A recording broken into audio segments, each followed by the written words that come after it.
नियति का खेल। पंडित और यमदूत की कहानी। एक समय की बात है, एक बहुत ही ज्ञानी पंडित था। वह अपने एक बचपन के घनिष्ठ मित्र से मिलने के लिए किसी दूसरे गांव जा रहा था, जो कि बचपन से ही गूंगा, वह एक पैर से अपाहिज था। उसका गांव काफ़ी दूर था और रास्ते में कई और छोटे छोटे गांव भी पड़ते थे। पंडित अपनी धुन में चला जा रहा था कि रास्ते में उसे एक आदमी मिल गया, जो दिखने में बड़ा ही हष्टपुष्ट था। वह भी पंडित के साथ ही चलने लगा। पंडित ने सोचा कि चलो अच्छा ही है, साथ साथ चलने से रास्ता जल्दी कट जाएगा। पंडित ने उस आदमी से उसका नाम पूछा तो उस आदमी ने अपना नाम महाकाल बताया। पंडित को ये नाम बड़ा अजीब लगा, लेकिन उसने नाम के विषय में और कुछ पूछना उचित नहीं समझा। दोनों धीरे धीरे चलते रहे। तभी रास्ते में एक गांव आया। महाकाल ने पंडित से कहा, तुम आगे चलो, मुझे इस गांव में एक संदेशा देना है, मैं तुमसे आगे मिलता हूँ। ठीक है कहकर पंडित अपनी धुन में चलता रहा। तभी एक भैंसे ने एक आदमी को मार दिया और जैसे ही भैंसे ने आदमी को मारा, लगभग तुरंत ही महाकाल वापस पंडित के पास पहुंच गया। चलते चलते दोनों एक दूसरे गांव के बाहर पहुंचे, जहां एक छोटा सा मंदिर था। ठहरने की व्यवस्था ठीक लग रही थी और क्योंकि पंडित के मित्र का गांव अभी काफ़ी दूर था, साथ ही रात्रि होने वाली थी, तो पंडित ने कहा, रात्रि होने वाली है, पूरा दिन चले हैं, थकावट भी बहुत हो चुकी है, इसलिए आज की रात हम इसी मंदिर में रुक जाते हैं। भूख भी लगी है, सो भोजन भी कर लेते हैं और थोड़ा विश्राम करके सुबह फिर से प्रस्थान करेंगे। महाकाल ने जवाब दिया, ठीक है, लेकिन मुझे इस गांव में किसी को कुछ सामान देना है, सो मैं देकर आता हूँ। तब तक तुम भोजन कर लो, मैं बाद में खा लूँगा। और इतना कहकर वह चला गया। लेकिन उसके जाते ही कुछ देर बाद उस गांव से धुआं उठना शुरू हुआ और धीरे धीरे पूरे गांव में आग लग गई थी। पंडित को आश्चर्य हुआ। उसने मन ही मन सोचा कि जहाँ भी ये महाकाल जाता है, वहाँ किसी न किसी तरह की हानि हो जाती है, जरूर कुछ गड़बड़ है। लेकिन उसने महाकाल से रात्रि में इस बात का कोई जिक्र नहीं किया। सुबह दोनों ने फिर से अपने गंतव्य की ओर चलना शुरू किया। कुछ देर बाद एक और गांव आया और महाकाल ने फिर से पंडित से कहा कि पंडित जी, आप आगे चलें, मुझे इस गांव में भी कुछ काम है, सो मैं आपसे आगे मिलता हूँ। इतना कहकर महाकाल जाने लगा। लेकिन इस बार पंडित आगे नहीं बढ़ा, बल्कि खड़े होकर महाकाल को देखता रहा कि वह कहाँ जाता है और करता क्या है। तभी लोगों की आवाज़ें सुनाई देने लगी कि एक आदमी को सांप ने डस लिया और उस व्यक्ति की मृत्यु हो गई। ठीक उसी समय महाकाल फिर से पंडित के पास पहुंच गया, लेकिन इस बार पंडित को सहन न हुआ। उसने महाकाल से पूछ ही लिया कि तुम जिस गांव में भी जाते हो, वहाँ कोई न कोई नुकसान हो जाता है। क्या तुम मुझे बता सकते हो कि आखिर ऐसा क्यों होता है? महाकाल ने जवाब दिया, पंडित जी, आप मुझे बड़े ज्ञानी मालूम पड़े थे, इसीलिए मैं आपके साथ चलने लगा था, क्योंकि ज्ञानियों का संग हमेशा अच्छा होता है। लेकिन क्या सचमुच आप अभी तक नहीं समझे कि मैं कौन हूँ? पंडित ने कहा, मैं समझ तो चुका हूँ, लेकिन कुछ शंका है, सो यदि आप ही अपना उपयुक्त परिचय दे दें तो मेरे लिए आसानी होगी। महाकाल ने जवाब दिया कि मैं यमदूत हूँ और यमराज की आज्ञा से उन लोगों के प्राण हरण करता हूँ जिनकी आयु पूर्ण हो चुकी है। हालांकि पंडित को पहले से ही इसी बात की शंका थी, फिर भी महाकाल के मुंह से ये बात सुनकर पंडित थोड़ा घबरा गया। लेकिन फिर हिम्मत करके पूछा कि अगर ऐसी बात है और तुम सचमुच ही यमदूत हो, तो बताओ अगली मृत्यु किसकी है। यमदूत ने जवाब दिया कि अगली मृत्यु तुम्हारे उसी मित्र की है जिसे तुम मिलने जा रहे हो, और उसकी मृत्यु का कारण भी तुम ही होगे। ये बात सुनकर पंडित ठिठक गया और बड़े पशोपेश में पड़ गया कि यदि वास्तव में वह महाकाल एक यमदूत हुआ तो उसकी बात सही होगी और उसके कारण मेरे बचपन के सबसे घनिष्ठ मित्र की मृत्यु हो जाएगी। इसलिए बेहतर यही है कि मैं अपने मित्र से मिलने ही ना जाऊं। कम से कम मैं तो उसकी मृत्यु का कारण नहीं बनूंगा। महाकाल ने कहा कि तुम जो सोच रहे हो वो मुझे भी पता है, लेकिन तुम्हारे अपने मित्र से मिलने न जाने के विचार से नियति नहीं बदल जाएगी। तुम्हारे मित्र की मृत्यु निश्चित है और वह अगले कुछ ही क्षणों में घटित होने वाली है। महाकाल के मुख से ये बात सुनते ही पंडित को झटका लगा, क्योंकि महाकाल ने उसके मन की बात जान ली थी, जो कि किसी सामान्य व्यक्ति के लिए तो संभव ही नहीं थी। फलस्वरूप पंडित को विश्वास हो गया कि महाकाल सचमुच यमदूत ही है, इसलिए वह अपने मित्र की मृत्यु का कारण न बने। इस हेतु वह तुरंत पीछे मुड़ा और फिर से अपने गांव की तरफ लौटने लगा। परंतु जैसे ही वह मुड़ा, सामने से उसे उसका मित्र उसी की ओर तेजी से आता हुआ दिखाई दिया, जो कि पंडित को देखकर अत्यधिक प्रसन्न लग रहा था। अपने मित्र के आने की गति को देख पंडित को ऐसा लगा जैसे कि उसका मित्र काफी समय से उसके पीछे पीछे ही आ रहा था। लेकिन क्योंकि वह बचपन से ही गूंगा और एक पैर से अपाहिज था, इसलिए ना तो पंडित तक पहुंच पा रहा था और ना ही पंडित को आवाज देकर रोक पा रहा था। लेकिन दोस्तों, जैसे ही वह पंडित के पास पहुंचा, अचानक न जाने क्या हुआ और उसकी मृत्यु हो गई। पंडित हक्का बक्का सा आश्चर्य भरी नजरों से महाकाल की ओर देखने लगा, जैसे कि पूछ रहा हो कि आखिर हुआ क्या उसके मित्र को। महाकाल पंडित के मन की बात समझ गया और बोला, तुम्हारा मित्र पिछले गांव से ही तुम्हारे पीछे पीछे आ रहा था, लेकिन तुम समझ ही सकते हो कि वह अपाहिज व गूंगा होने की वजह से तुम तक नहीं पहुंच सका।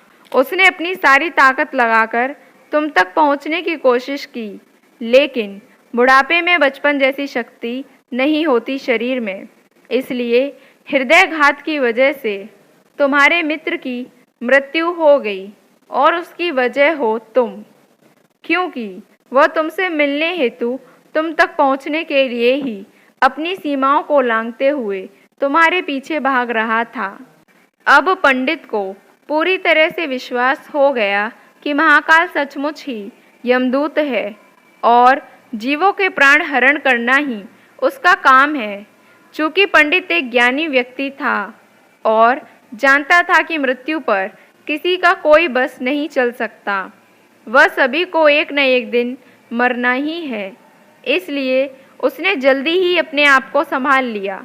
लेकिन सहसा ही उसके मन में अपनी स्वयं की मृत्यु के बारे में जानने की उत्सुकता हुई, इसलिए उसने महाकाल से पूछा, अगर मृत्यु मेरे मित्र की होनी थी तो तुम शुरू से ही मेरे साथ क्यों चल रहे थे।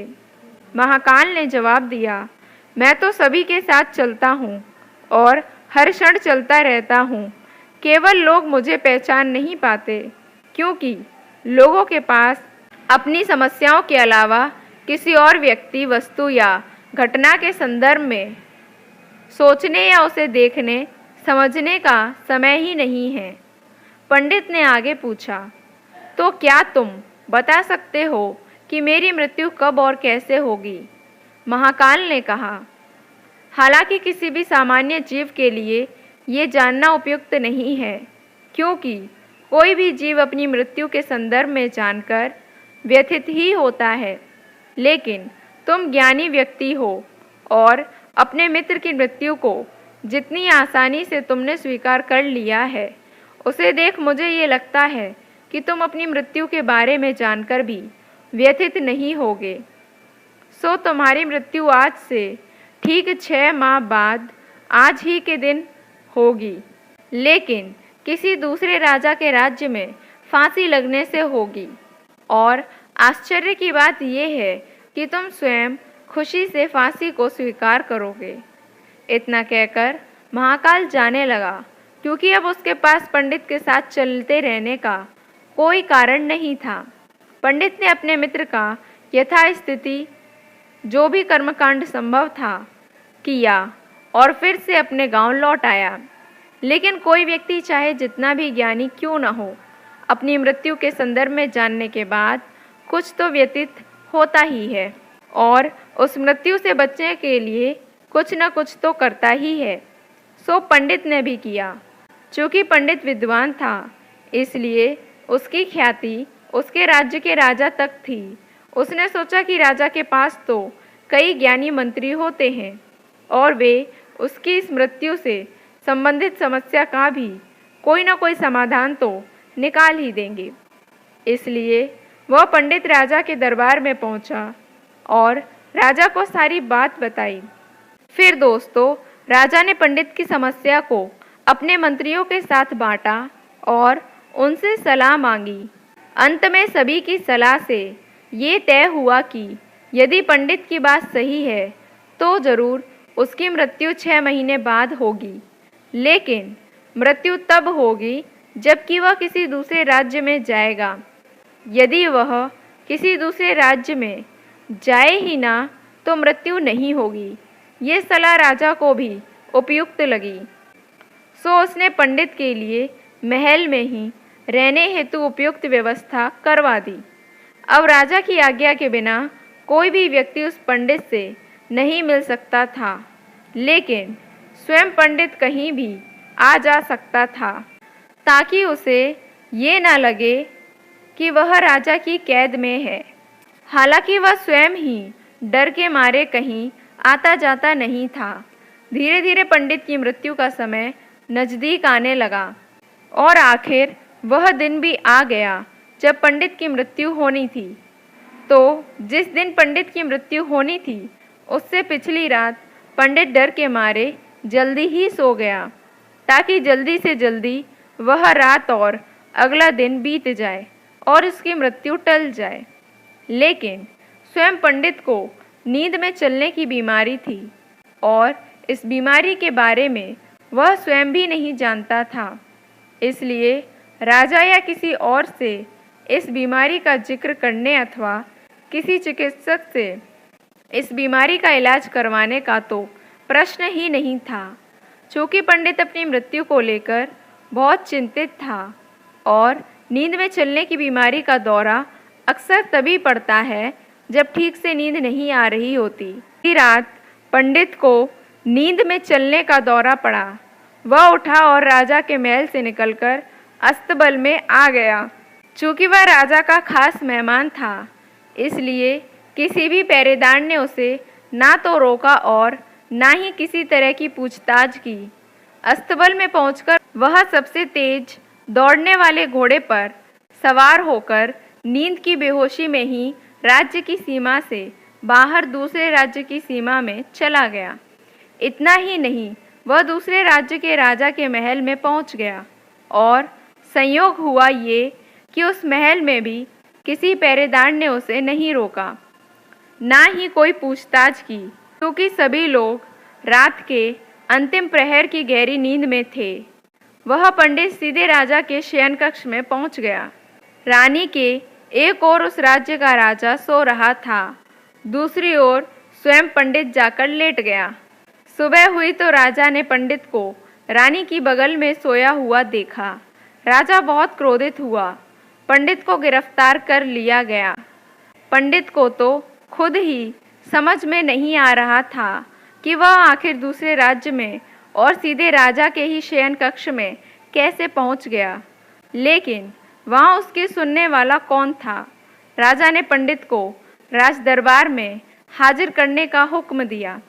कुछ समय बाद राजा का दरबार लगा, जहां राजा ने पंडित को देखा और देखते ही इतना क्रोधित हुआ कि पंडित को फांसी पर चढ़ा दिए जाने का फरमान सुना दिया। फांसी की सज़ा सुनकर पंडित कांप गया। फिर भी हिम्मत कर उसने राजा से कहा कि महाराज, मैं नहीं जानता कि मैं इस राज्य में कैसे पहुंचा। मैं ये भी नहीं जानता कि मैं आपके शयन कक्ष में कैसे आ गया और आपके राज्य के किसी भी पहरेदार ने मुझे रोका क्यों नहीं। लेकिन मैं इतना जानता हूँ कि आज मेरी मृत्यु होनी थी और होने जा रही है। राजा को ये बात थोड़ी अटपटी लगी। उसने पूछा, तुम्हें कैसे पता कि आज तुम्हारी मृत्यु होनी थी? कहना क्या चाहते हो तुम? राजा के सवाल के जवाब में पंडित ने पिछले 6 महीनों की पूरी कहानी बता दी और कहा कि महाराज, मेरा क्या, किसी भी सामान्य व्यक्ति का इतना साहस कैसे हो सकता है कि वह राजा की उपस्थिति में राजा के ही कक्ष में रानी के बगल में सो जाए। ये तो सरासर आत्महत्या ही होगी और मैं दूसरे राज्य से इस राज्य में आत्महत्या करने क्यों आऊँगा? राजा को पंडित की बात थोड़ी उपयुक्त लगी, लेकिन राजा ने सोचा कि शायद वह पंडित मृत्यु से बचने के लिए ही महाकाल और अपनी मृत्यु की भविष्यवाणी का बहाना बना रहा है। इसलिए उसने पंडित से कहा कि यदि तुम्हारी बात सत्य है और आज तुम्हारी मृत्यु का दिन है, जैसा कि महाकाल ने तुमसे कहा है, तो तुम्हारी मृत्यु का कारण मैं नहीं बनूंगा। लेकिन यदि तुम झूठ कह रहे हो तो निश्चित ही आज तुम्हारी मृत्यु का दिन है। चूंकि पड़ोसी राज्य का राजा उसका मित्र था, इसलिए उसने तुरंत कुछ सिपाहियों के साथ दूसरे राज्य के राजा के पास पत्र भेजा और पंडित की बात की सत्यता का प्रमाण मांगा। शाम तक भेजे गए सैनिक फिर से लौटे और उन्होंने आकर बताया कि महाराज, पंडित जो कह रहा है वह सच है। दूसरे राज्य के राजा ने पंडित को अपने महल में ही रहने की संपूर्ण व्यवस्था दे रखी थी और पिछले 6 महीने से ये पंडित राजा का मेहमान था। कल रात राजा स्वयं इससे अंतिम बार इसके शयन कक्ष में मिले थे और उसके बाद ये इस राज्य में कैसे पहुंच गया, इसकी जानकारी किसी को नहीं है। इसलिए उस राज्य के राजा के अनुसार पंडित को फांसी की सज़ा दिया जाना उचित नहीं है। लेकिन अब राजा के लिए एक नई समस्या आ गई। चूँकि उसने बिना पूरी बात जाने ही पंडित को फांसी की सज़ा सुना दी थी, इसलिए अब यदि पंडित को फांसी ना दी जाए तो राजा के कथन का अपमान होता है, और यदि राजा द्वारा दी गई सज़ा का मान रखा जाए तो पंडित की बेवजह मृत्यु हो जाए। राजा ने अपनी इस समस्या का जिक्र अपने अन्य मंत्रियों से किया और सभी मंत्रियों ने आपस में चर्चा कर ये सुझाव दिया कि महाराज, आप पंडित को कच्चे सूत के एक धागे से फांसी लगवा दें। इससे आपके वचन का मान भी रहेगा और सूत के धागे से लगी फांसी से पंडित की मृत्यु भी नहीं होगी, जिससे उसके प्राण भी बच जाएंगे। राजा को ये विचार उपयुक्त लगा और उसने ऐसा ही आदेश सुनाया।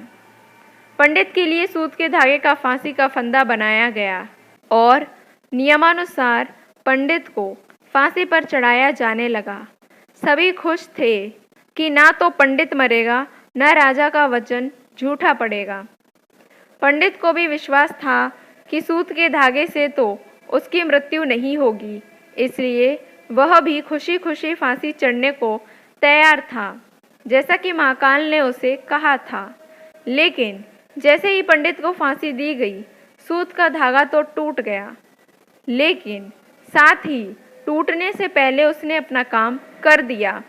पंडित के गले की नस कट चुकी थी उस सूत के धागे से और पंडित जमीन पर पड़ा तड़प रहा था।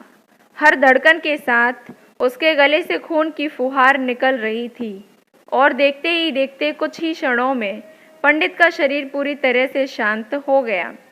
सभी लोग आश्चर्यचकित हक्के बक्के से पंडित को मरते हुए देखते रहे। किसी को विश्वास ही नहीं हो रहा था कि एक कमज़ोर से सूत के धागे से किसी की मृत्यु हो सकती है। लेकिन घटना घट चुकी थी, नियति ने अपना काम कर दिया था। दोस्तों, जो होना होता है वह होकर ही रहता है। हम चाहे जितनी सावधानियां बरतें या चाहे जितने उपाय कर लें, लेकिन हर घटना और उस घटना का सारा ताना बाना पहले से निश्चित है, जिसे हम रत्ती भर भी इधर उधर नहीं कर सकते। इसीलिए ईश्वर ने हमें भविष्य जानने की क्षमता नहीं दी है, ताकि हम अपने जीवन को ज़्यादा बेहतर तरीके से जी सकें। उम्मीद है दोस्तों ये वीडियो आपको पसंद आई होगी। धन्यवाद।